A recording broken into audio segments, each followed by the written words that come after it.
How did Harlem Renaissance writers forge new Negro identity? Imagine a time when Black voices were rising, breaking free from the chains of old stereotypes. This was the Harlem Renaissance, a vibrant cultural movement in the 1920s and 1930s.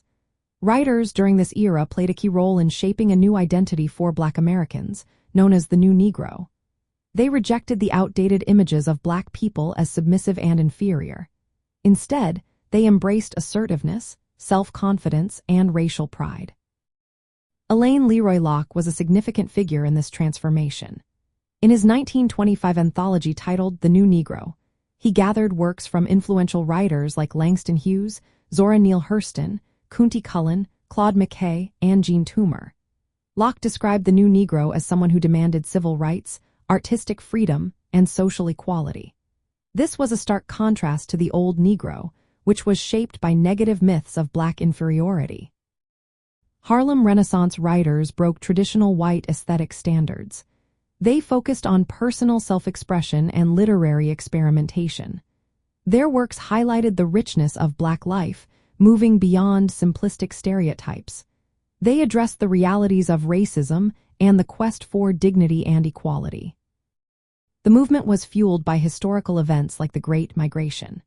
Many African Americans moved from the oppressive South to northern cities, creating new urban Black communities. The return of Black soldiers from World War I also sparked a renewed sense of pride and a demand for equal rights. Influences from Pan-Africanism and organizations like Marcus Garvey's United Negro Improvement Association further shaped the cultural climate. Writers from the Harlem Renaissance came from various social classes and backgrounds.